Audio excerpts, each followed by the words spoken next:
So here we are. Good. So here we are. Please, on the Mentimeter, take a second to put a word or two why incident support is important. If you could. If you don't use Mentimeter, if you can pull your phone or yeah. It's a quick one, and we're going to start seeing a word cloud here of some of the words that people relate to when they think of incident support.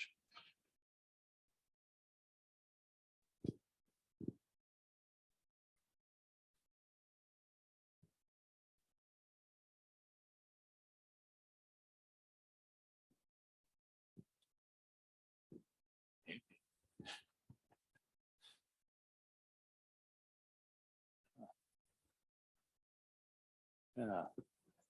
Okay. Good.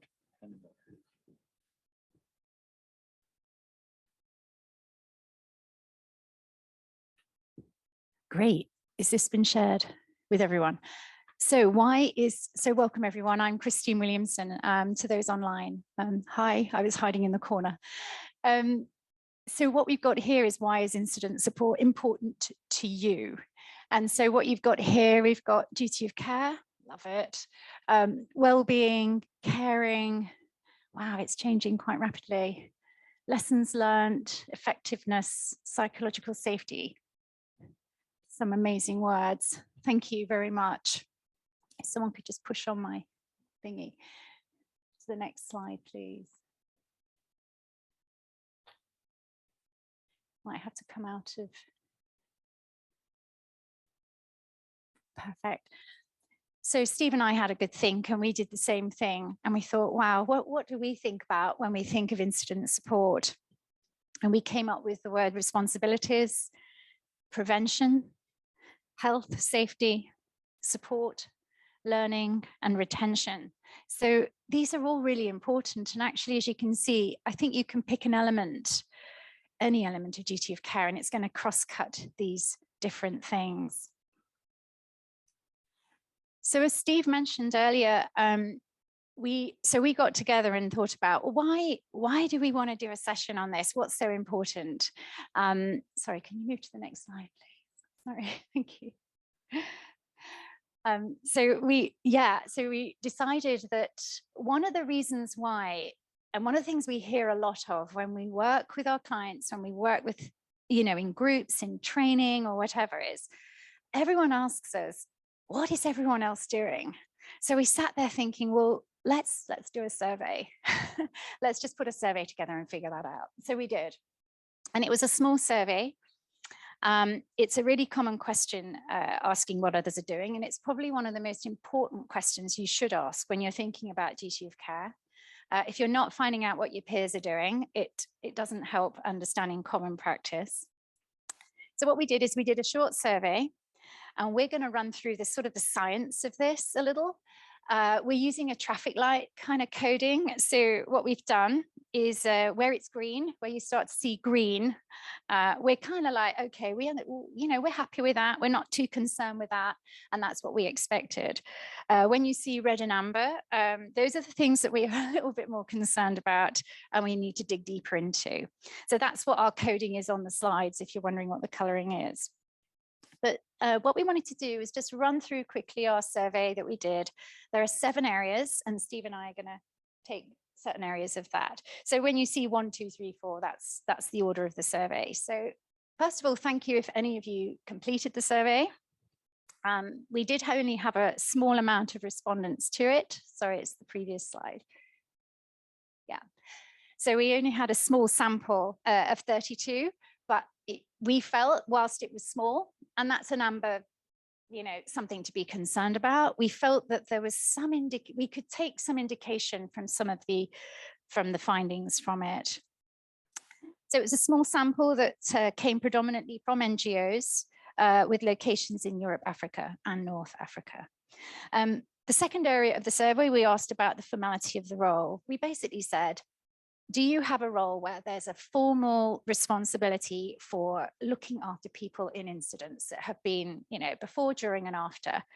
The great news is 2/3 said yes. Yes, we have 2/3 of our roles that do have a formal understanding.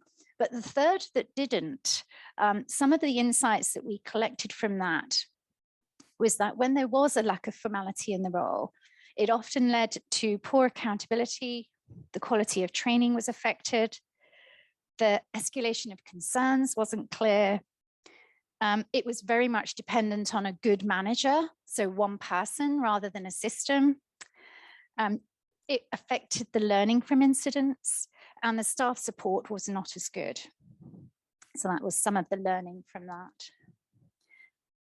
The third section, we asked participants to report on information before an incident. So we're doing the whole before, during, and after.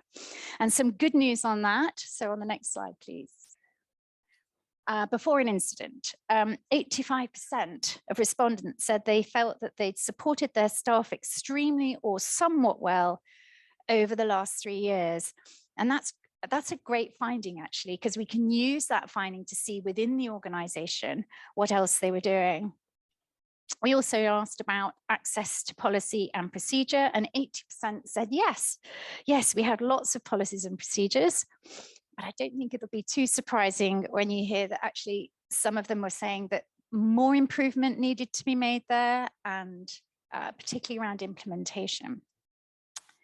We have a bubble here. This is some success story. So it says here, so one of the participants said that pre-departure orientation had an impact on the readiness of affected staff members. So a staff member that was involved in an incident reported back and said, because of the orientation, they had a little bit more know-how of what to do. And on this other piece, we talked about dedicated support to a person impacted by an incident, and only 4 out of the 32 respondents said that organizations had a list of dedicated support staff prior to an incident. And the insight here, with all of those findings, is such that we felt there was a concern around the quality of the implementation of policies, and we also felt there was a concern for providing unbiased support to impacted individuals. We felt that if you hadn't got a dedicated person, that the attention to them and their needs wouldn't probably be met as well. So I'm going to hand over to Steve. Great. What you can see from this this next slide here on the initial phase of an incident is these things talk to survivor-centric approaches. The risk assessment being about what risks would that individual have going through that incident. I think we can all think of examples of serious incidents where the confidentiality of the person might be highly important, for example, or how they're being received back into the organization. Also consulting them, the 66% of respondents who said that they consult the individual on the preferred type of support. I think that's good, that's a conscious thing there. I think there are quite a lot of examples of imposing support types, or imposing this is what's best for you. I like a hybrid model, definitely medical or psychosocial technical experts suggesting, well, for that type of injury, this is the recommended best practice, but definitely involving the person in that consultation is huge. The formal process or checklist of contacting individuals or next of kin, the part about that, even though these two numbers are exactly the same, 66%, one's green and one's yellow, I think the formality of a specific process or a checklist make sure that things aren't forgotten or lost. I think definitely contacting next of kin, if that's a conversation that's happening, you want to make sure all the essentials are there, and that formality, I think, if you have it, then you'll have better outcomes. And so Yeah, on that bottom part, those 3 points in the survey, definitely when those were present, there were better outcomes seen or better reported outcomes from the organization or from the person. Okay, moving on here. And then a couple more things in mobilizing resources during the crisis. So yeah, having financial resources. These are either internal to the organization or insurances. Um, what I've seen in some cases, the assumptions are there, and when the crisis happens, the assumptions are not present. Whether it's having a medevac of somebody in the field, and it's only 8 hours later that the plane is finally leaving to pick them up because of paperwork and all the assumptions of we can get a medevac plane going immediately, slowed down by planes or paperwork, sorry. So anyways, it's good that 85% say that the planning is in place. Again, we kind of question a little bit, is that in place and implemented and practiced and up to date? The clear procedure on when and how to engage support specialists. Yeah, I do believe it's a green. We're happy with this one, the 60%, room to grow and room to formalize it a little bit more. I like it early on in a incident where somebody can be evaluated by a technical expert or a support specialist to see what type of treatment plan is needed, calibrate the size of injury and the scope of injury. The family liaison or survivor advocate being trained, 50% reported that that happens or not. Possibly the term survivor advocate or somebody who works with the victim or survivor, the impacted person from an incident, who helps them through that process. Having specific training, you know, I would tend to want a certain character and motivation of somebody more than maybe some theoretical training, but I do love the structure of a training where you can learn checklists, you can learn procedures, you can learn very toxic, don't do these, and very empowering, please do these types of pieces.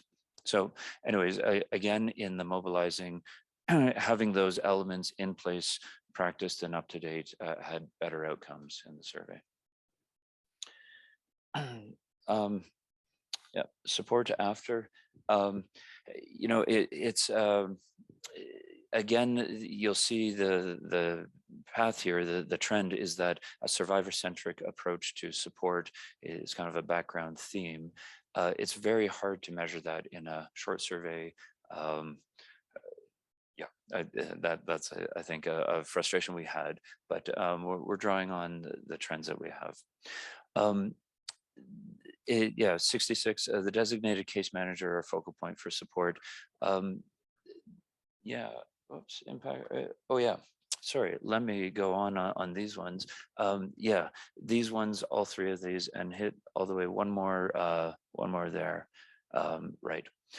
Those ones, again, positive outcomes when you do have these types of things in place. I'd like to keep it short on that, but looking on the bottom, some people specifically wrote the family liaison post-incident support to families and individuals that led to better outcomes. Same thing with the debriefing, even there was a mention on quicker debriefings. And I think all professionals would say the quicker the debrief and the more thorough. I definitely see it. We'll talk about our work afterwards at the end, but I work with a lot of people who've gone through a negative experience, and I must say, I don't think many of them filled out the survey, but the lack of the debrief, the lack of the psychosocial aftercare is why I get to see them. Okay, moving on, there's one more insight there. Yeah. Yeah, let's move on. Okay, back to you. Thank you. So the final section of the survey, so we're sort of going through the cycle, is the learning piece. So you've gone through the incident. So how does the organization learn? And I think this is the area that we noticed the most, that seemed to be quite a significant concern for us. So 56% of organizations had a formal process to escalate the key learning of incidents. That's really low. If you know, let's be honest here, we don't want to go through this situation. We don't want to have these incidents, but if you do, they are a huge learning opportunity. And if you're not learning, you're not going to improve. And that is actually a duty of care issue. Courts will forgive you once, but they won't forgive you twice. So if you're not learning, 50% of organizations consult impacted individuals on the level of involvement they would like to have in the learning process. So this again comes back to this survivor-centered principles, asking those involved in incidents, how did they find the process? How can we improve? How could it be better? They probably know best. That was a really low score, 50%. And it's a really simple process. It's just to involve someone that's been impacted. They may not want to get involved, and that's fine, but I do think you should be asking. Yeah. And on the final one, which is green, which is good, 80% of organizations affirm they learn from incidents in such a way that staff feel safer. I mean, Steve and I smiled slightly at this because some of our questions did overlap and we were kind of testing. And again, let's come back to we only had 32 respondents. But I do think that what we've learned from this and some insight that actually changed policy and practice and training has happened and could happen and would be better if it happened, learning from incidents, and recognizing that actually you can change behaviors and, dare I say, culture following incidents. So if you're learning properly from incidents, I think it can have an impact on all of those three things. So just to round up, really. So I recognize we don't have a slide for this, but I just want to round up because we've just thrown a lot of information at you from this data. And we will be providing it in a sort of a newsletter and an article later. But so just to round up, the more formality in the role for supporting incident support, the better the quality of the support. There's some, I think, how we quality assure our policies, how we implement them, how we stress test them is an issue. And I think unless we have a formality in the process, I don't think we can guarantee we're providing unbiased support. So if you don't have your checklist in an emergency, if something suddenly happens, I would like a checklist just to check I'm doing everything. Survivor-centered approach includes doing a risk assessment of the case. It's not just a risk assessment to prevent an incident happening. The incident's happened, do a risk assessment. In HR, if I get a report in for safeguarding, I do a risk assessment immediately for that case. Who do I need to involve? What support do they need? What risk do I need to think about in all of that? So doing a risk assessment for each case is really important. Consulting on support and checklists. Positive outcomes were seen when we had the financial support in place, clear procedures are in place, and where there was good family liaison support. And we loved this, that actually those that said that they felt over the last 3 years, they had looked after their staff, they had designated a case manager, they'd got good working conditions, and they had a clear process. So that was our learning. And just to give you we asked for feedback on success stories. So I'm just going to let you read those. I won't read those out to you. I'll just give you a moment.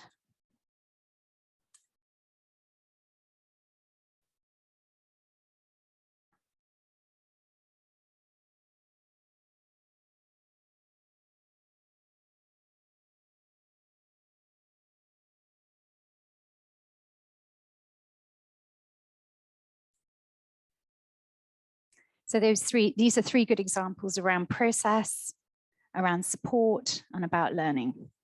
So these were really good examples of that. So we are here today. So we want to take this survey further. We want to deep dive a little more. So some of the concerns we had a concern around learning. We had a concern around risk assessment, and we had a concern around unbiased support. So we thought it'd be great to involve you in those discussions.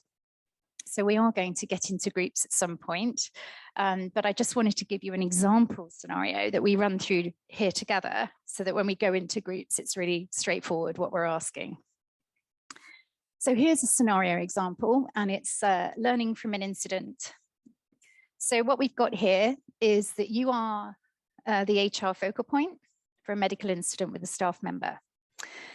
You didn't have time to answer all the family's calls and requests when they were informed that their son was taken ill with malaria and in hospital. The family were upset with this and you felt overwhelmed. So at the time, that's what happened. You did your best. So following the learning review, you now want to introduce a family liaison support into the organization. So how will you go about this? So let me just go to the next slide for me. So when we go into our groups, this is exactly what we'll be asking you to answer. Who to involve? So it's all well and good setting up a family liaison system, but who do you involve? What are the 3 key areas of risk or concern that you need to consider? And how will you quality assure those? So next slide, please. So let's say we had our discussion. So the sort of things that we're looking for, who to involve? Well, for sure, we need to involve those who are directly impacted from the new practice. So I would be looking to those that had received family liaison support or not before, and to get their feedback. That's one example. 3 key areas to consider. Identifying the liaison support. Steve and I discussed this a lot, and we said, well, who would we go to? Being HR, I'd say, well, I'm looking for someone who's qualified and trained. And Steve was quite rightly saying, well, also someone with lived experience, perhaps in the organization. So both. So whatever, whoever, it's also highlighting the expectations of the role. And then it's about training them, how to and when to, putting some guidelines around that. And then information for families. I've been on a number of assignments and I can't remember actually talking through with my family properly exactly what they need to do, or should they, should something happen to me, exactly what they should do and who to contact. Maybe a fault of the organization, but I think that's something that we should be including in orientation. So how will we quality assure this? Again, that cycle loop, we ask for feedback from families and survivors of impacted incidents. So we continue to try and improve the process. It is not just a one-stop, done, tick. Thank you very much. So that's one scenario. That's the sort of model we're using when we break out into groups. And Steve and I, sorry, can you move to the next slide? Thank you. So basically, I'm now going to walk out the room and work with the online group. And we're going to run a risk assessment scenario. And the people in the room, we're going to run a survivor-centered support scenario. So I'm going to hand over to Steve, and then I'm going to put my headphones on and work on the laptop. A couple of minutes. I'm just wondering if there's any questions at this point. Oh, sorry. Yeah. Okay, just we have a couple of minutes. Are there any questions right now, or any points of clarification needed? I see most of the eyes, so I think people are with us. Okay, Melissa. Yeah.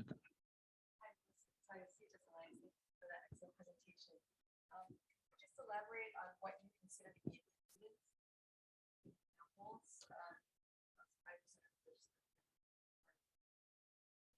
Yeah. Yeah, I guess this is interesting. Yeah, critical incident. What makes it critical and what just makes it horrible? Yeah, I would say where there's injury or harm to one or several individuals. Yeah, so yeah, we've been really looking at the maybe foreseeable, maybe unforeseeable, but not a chronic thing. Yeah. We can put names to all that, but yeah, something that injures somebody or harms somebody. Yeah. Yeah.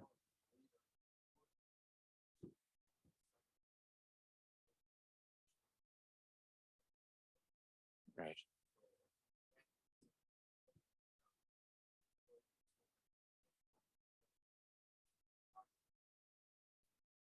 Right.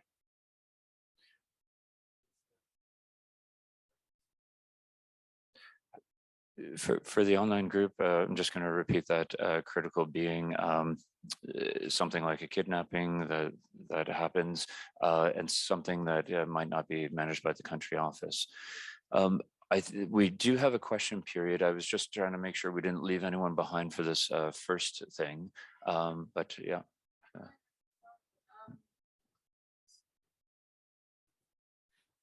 And the organization might not consider something an incident, which might have an impact on an individual that does need to be looked after. So the definition of an incident can change, whether you're looking at it from an organization or an individual perspective. Yep, fully. And I'll just ask the question.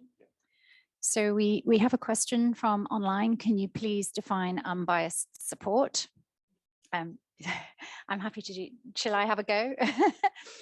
We come at this from two perspectives as well, and both are, I think, are right. Unbiased support to me is that everyone gets fair treatment, no matter who they are. So whether you are national, international, staff, volunteer, whatever, you get the right support and you get a fair, you get that fair support. And then there's another. Well, I think the end point is the same. Somebody who is injured gets back to a situation that is closest to how they were. Medical bills paid, the injury becomes healed and onward. So whoever they are, they get it. My second layer to put on this is there may be a bias to looking into, or a conflict of interest to look into an incident if there is any question of maybe a neglect or a negligence related to how that incident happened. I think the classic examples could be recommendations by security that were not implemented, and the incident relates to that that recommendation. Yeah, something should have been in place. The duty of care to have it in place. It wasn't in place. The injury is caused by that thing not being in place. So if that organization has that lens of, we may have made a mistake, let's not look into this, let's not focus on that. I'm looking at the psychological side of closure, and sometimes people want to understand what happened, and that helps them with closure. And if the details are being blocked from them, there could be a little bit of a conflict there. But anyways, I think the end result, the person getting what they need, wherever they're from, whatever level of staff they are, they get what they need to be as good as possible from there. Okay, maybe we'll keep questions to the question period at the end. We'll break out into our rooms there, and just wanted to make sure nobody's left behind. Good. Good. Okay, great. So I'm going to put this aside.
Hi. That would be great.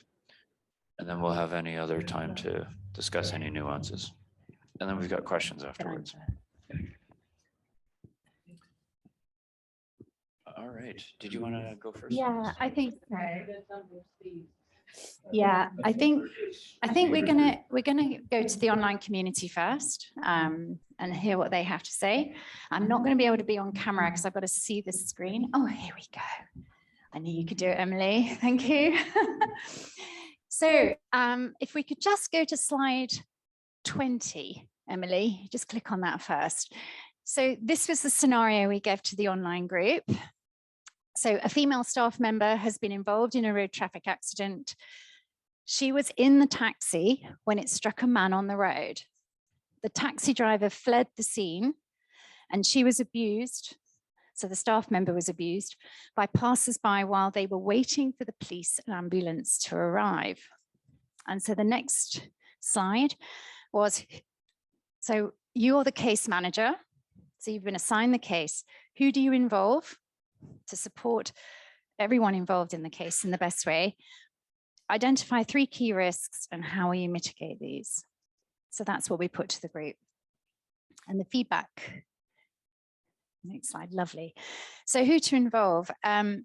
Absolutely everyone, obviously. Security focal points, HR, psychosocial support, and technical support. The staff member, obviously. We talked about, so how would you bring those together in a formal way? Because we need to think about confidentiality, we need to be discreet, we need to think about data protection. So one of the members of the group talked about, well, actually, we have a pre-identified incident management team. And so my question was, would that team change depending on what the incident was? And they said yes. So there's something around having some sort of organization and formal system in place, but being able to adapt it depending on what the situation is.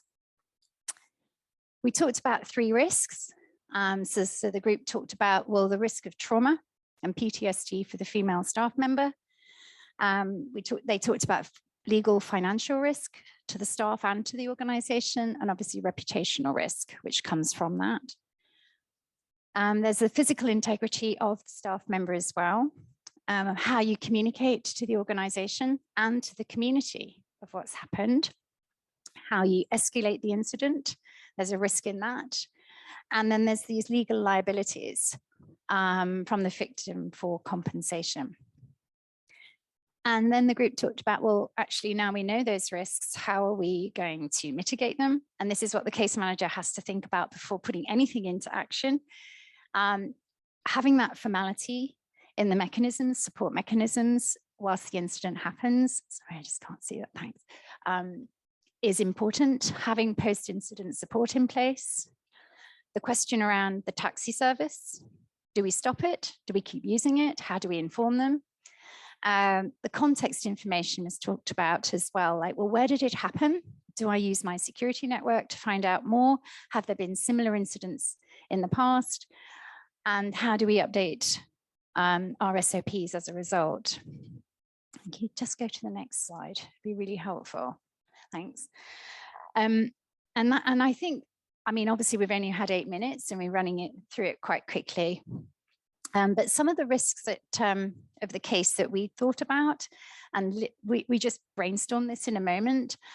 There's so much more than just the female staff member involved in this case, and the safety of the staff member. It's obviously paramount. So we have that, but we also have the safety of the taxi driver. We can't ignore. I know at the minute we think he ran off, but or she, we just don't know why, and we don't know if they got hurt in that particular incident. So there's a lot of information we need to gather. Does the organization have a responsibility there? We talked, so obviously we've got the trauma of the female staff member, the use of the taxi service, but what about the condition of the victim hit by the vehicle? There's 3 people involved in this incident, you know, and each of them needs some attention. How do we talk to law enforcement? That is a risk, you know, we need to talk about that. How do we tell HQ what's happened? So the escalation we talked about. How do we share information with other staff? Some of the grievances, no matter how small, that I've been involved with, the rumor mill starts very, very quickly. And you won't control that. You're never going to control it, but you can get ahead of it. And what information you do need to share with staff and let them know what's going on. Medical care for those involved. So the question, okay, of course, is, well, how much responsibility does the organization have to each of the different people involved in this scenario? And how much care do we involve? And obviously the policy, following policy, and how do you do that? And do you follow it to the letter? So these are some of the key risks that you probably need to think about just on case management. So it's just some nice feedback on that. So I'm going to hand over to Steve to give feedback on his scenario.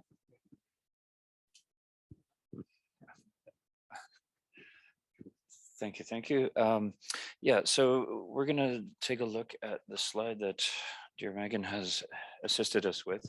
But first, let's go back to the slide, this one, and just, can we show that? Well, just read through that top paragraph or the top part. A member of staff was held at gunpoint. Sorry, I'm going to read through it. In an armed robbery in a staff accommodation. They have physical and mental health injuries. That's the scenario. I just want to pause right now in that. And I'm sure half of you are probably thinking maybe female staff member, and half of you might be thinking a male staff member. Possibly half of you are thinking this is a national staff, and half are thinking this is international, or experienced and new, whatever the dynamic you're thinking of. And possibly you're not. Maybe you're thinking exactly to one scenario.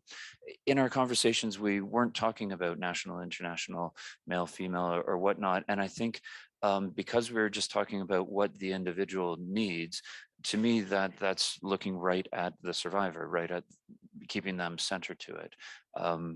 Yeah, so moving on. Yeah, you've been assigned to lead the crisis management and the support for the person, but a senior manager has told you make sure the organization, oops, it is also a priority to protect the organization. Just put that in there as an overlay.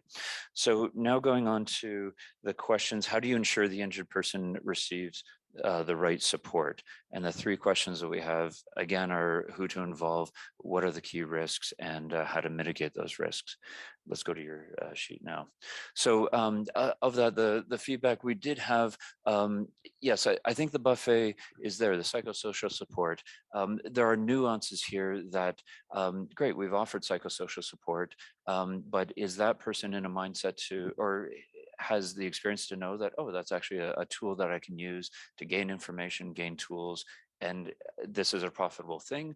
Or am I going to be sent there to talk about my childhood and waste my time? I'm too busy for this. So yeah, each of these things has those nuances to it to be effective or irrelevant. Involving the person, great. There is a bit of a point here though. What do they need? Well, sometimes they don't know. So actually expertise on the path of recovery is another point. Comms, next of kin. I like there's a buffet here.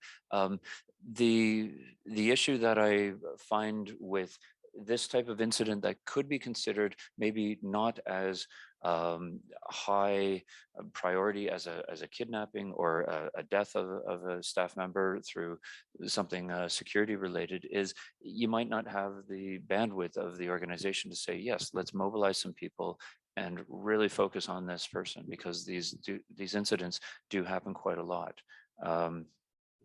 Okay, some of the risks. Some of this was on the failure of the mission and the reoccurrence, but we were trying to take this back down to the person getting the right support.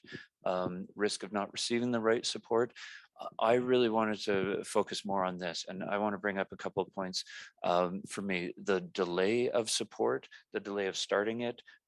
Maybe the person is told, yep, we'll give you this, we want you to sign off, and that's the final thing, but their injury might be something that hasn't concluded itself, might have more permanent implications, so they might not want to sign off on something, and now you're starting to get a rift between the organization that may be willing and resourced to help them and the person that's scared and concerned, and maybe doesn't have the full capacity to take on the offer or take that conversation forward. So there might be this rift evolving that is slowing down dialogue and is not keeping the recovery progressing forward.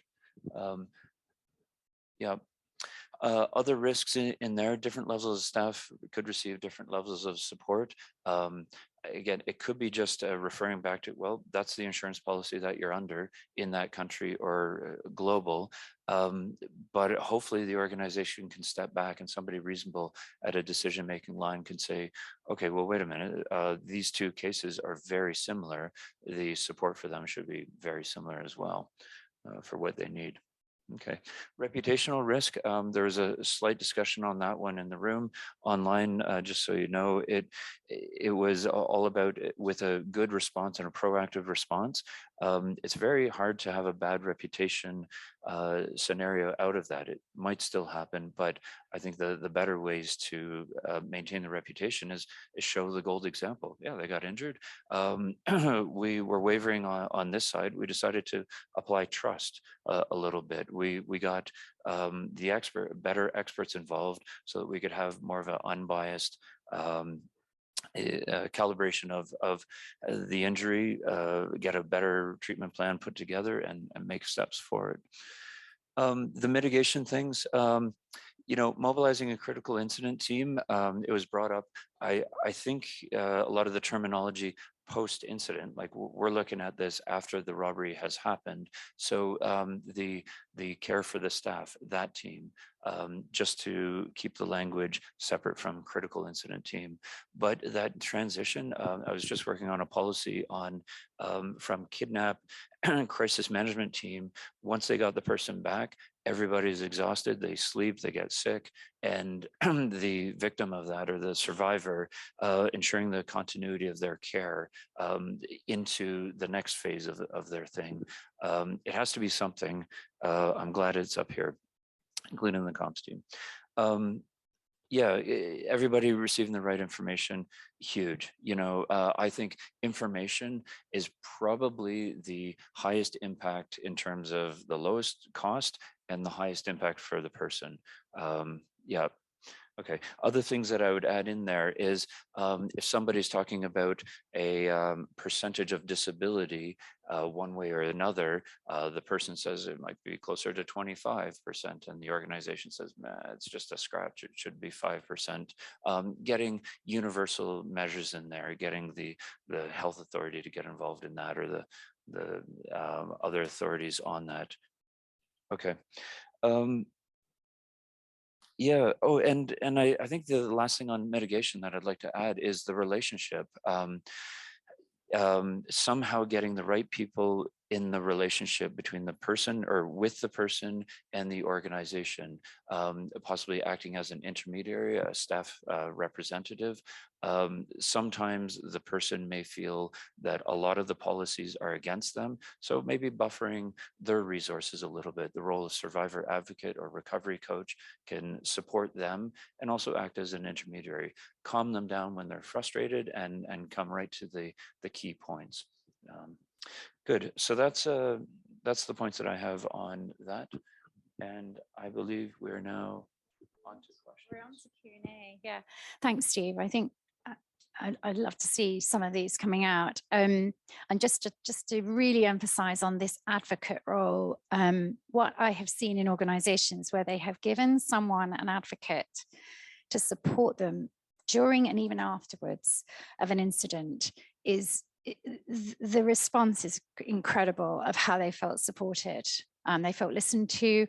They were able to navigate through processes that probably they had never seen before. Because remember, people that get involved in incidents don't necessarily know every single process in the organization. So they need help.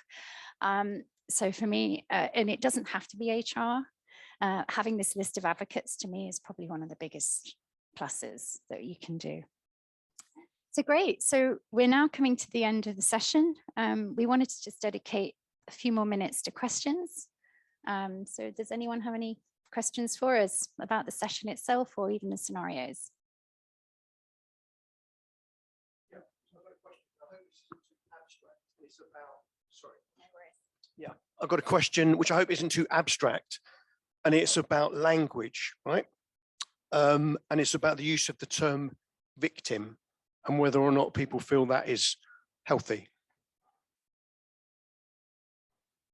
Discuss.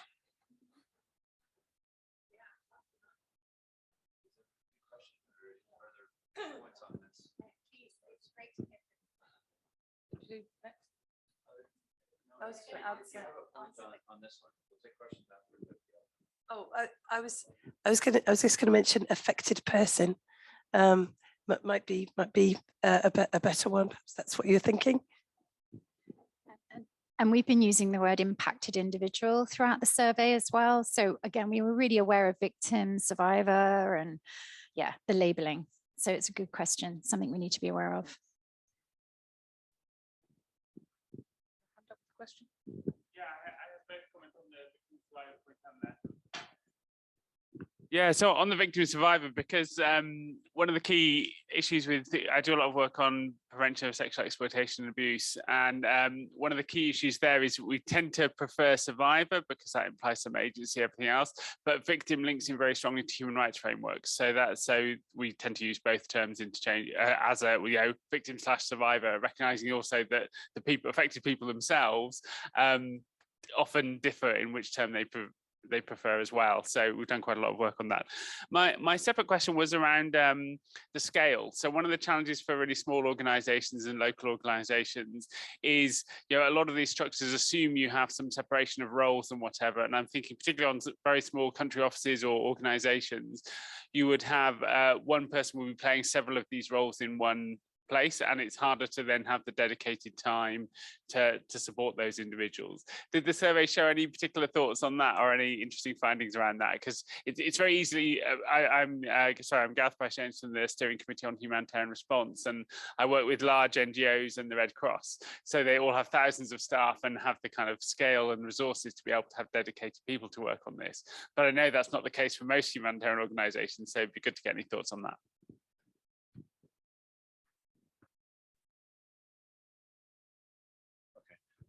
Yeah, thank you.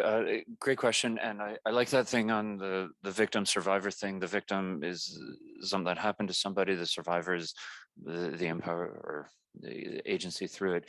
The small and large, the element of trust comes in there with a small agency that might not have the resources and then would hire out when it's needed. You can sometimes get an added amount of third party to a situation to support someone. Inside a larger organization, there's sometimes an element of trust. I don't trust them to do the right thing. If one day, 5 years before, they lost one leave day because of some disagreement with HR, how are they ever going to trust them again? And now when they have to, that's maybe an extreme example, but that's it. We have an online questions. So at one point, is it recommended to deal with the public interface when incidents occur in a public space? And I can't see that with the, sorry. And there is NGO visibility. Who do you involve? Sorry, do you understand?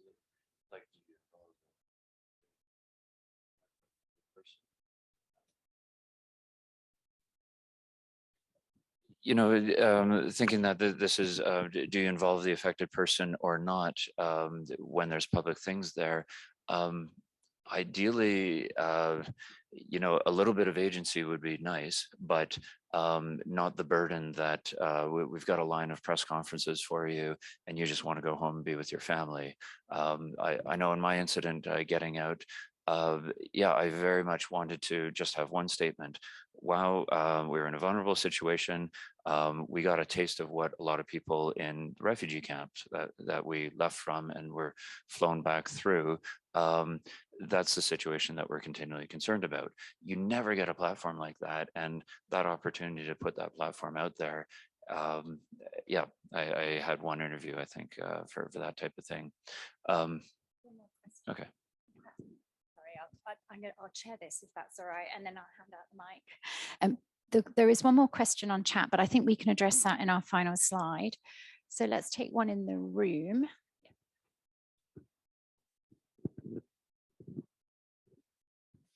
Hi, everyone. My question is surrounding the question of overwhelming the person affected. So I know that you said too many questions of how can we support you might be too much. And I know that this really depends on the person, but I was wondering how much support and how much involvement of the person is good and how much might be too much, if there is a way in general to generalize that.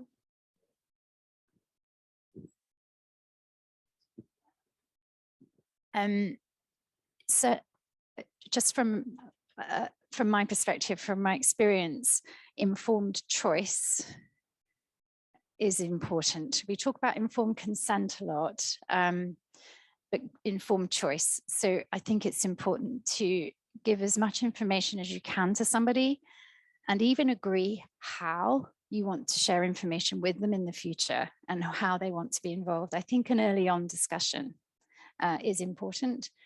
That's one point.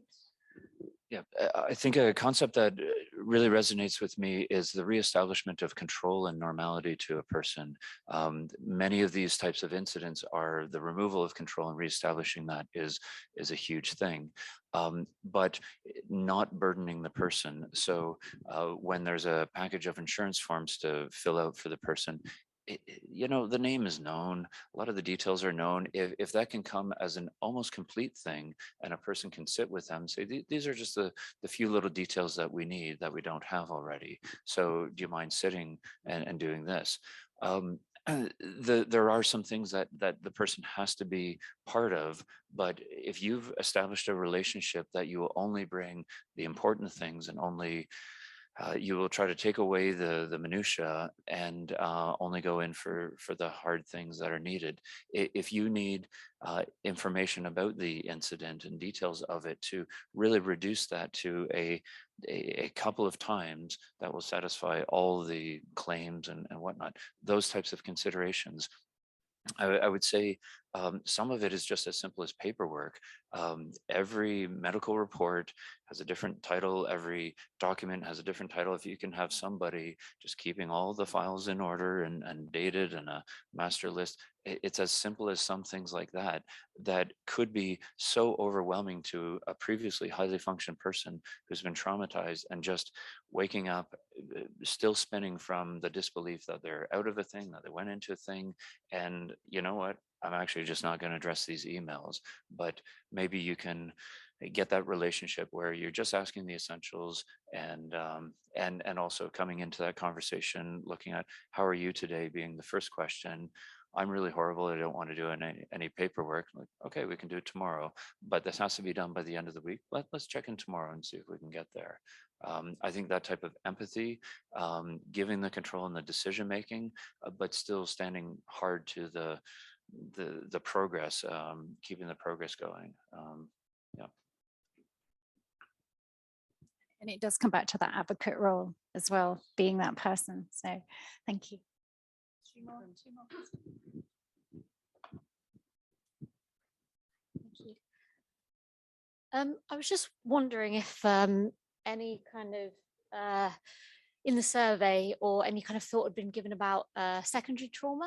So you have these people who are dedicated to casework, and they could go through their lives, through their career, speaking to people and managing people who've been through the worst kind of traumatic incidents, but then are forgotten about. The fact that they can have that secondary trauma. It's quite a few studies have felt people feel like they're almost like it's a lived experience, because they know every sordid, awful detail of it. So I was just wondering if you have any thoughts on that, or if the survey had maybe kind of revealed anything about that as well.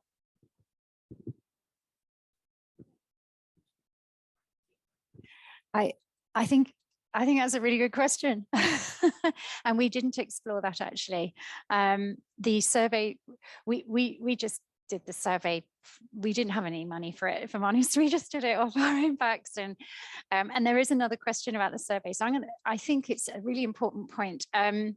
So I work for Amnesty, and when I joined as HR director, I was slightly alarmed at all the sort of bumbling PTSD that was around, and it wasn't gained from Amnesty, it was from the past. And I think we can honestly say that we see this a lot when we have experienced staff joining our organizations. They don't come with a blank sheet, they come with all sorts of experiences which we need, but we just need to be able to recognize that. And I think as part of training, as part of a response, I think we have to recognize that secondary or vicarious trauma is part of the experience. And I think we need to actually include that, don't we, in how we support victims, survivors, impacted individuals carefully. I think that needs to be part of it. So no, we didn't.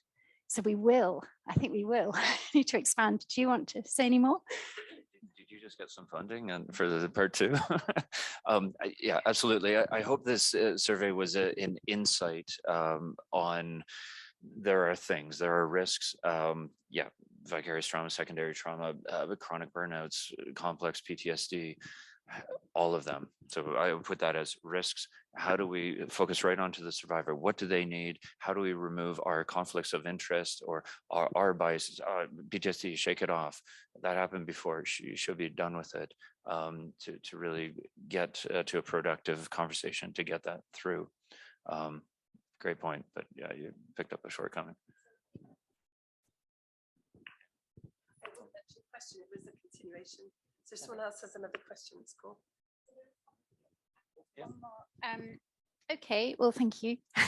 That allows us just to take this one question from online. So it says here, the reference to the response to your survey, you received 32 replies. Do you consider expanding it to include, e.g., also donors? And perhaps modify the questionnaire to suit the perspective of that target group? Wonderful question. Yeah, we did actually ask, we sent it out to donors as well, the survey. It's all about who participates in it. But I think you're right. I think if we made it more targeted, we would probably get much more meaningful data from specific groups. And I think that's something that we might consider what our next steps are on this. But your insights and the insights from the survey so far have given us food for thought. Any other response to that? Does anyone else think we should expand the survey and do a little more? Melissa. Just to say, with CHS Alliance, we've been looking at aid worker well-being, and we started with a report called Working Well, and then went to CEOs, did Leading Well, and we're launching Governing Well next week, but we want to do the next report on Funding Well. So perhaps we could continue the conversation about how to have that dialogue with donors on looking at well-being of the people that are doing this work and are being put in harm's way every day.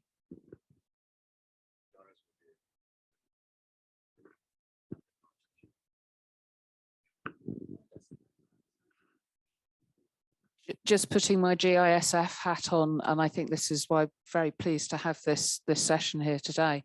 But again, that overlap between security and well-being and where do they all mesh together is so important that you know, this whole silo where one thing sits over there and another over there, how do we get it all together? Yeah. Okay, going to the last slide and going back to that word cloud, for me, the word that kind of summed it all up was a sustainable operations. And yeah, if you have all those things carrying and whatnot. So here we are. Oh, there's Christine. I'm partially hidden there, but there's our contacts. Feel free to take a old-fashioned screenshot, a photo of that. There's our web addresses and our email addresses as well. Do we do our pitches of what we do? Yeah. Okay.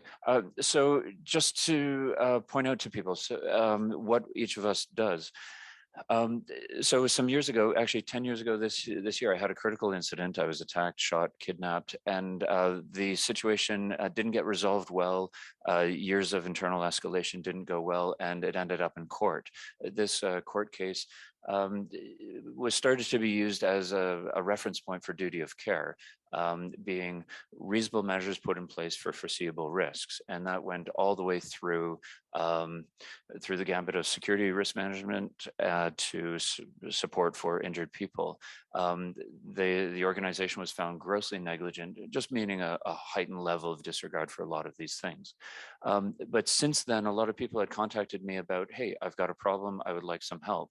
You're the guy that sued, can I get some help? Through a lot of conversations with people, asking, well, what are you looking for? Well, I need my psych bills to be paid. I've got chronic pain that's not going away. And the organization dropped, the insurance company, and passed the deadline to put in claims. And little by little, I started to work with people.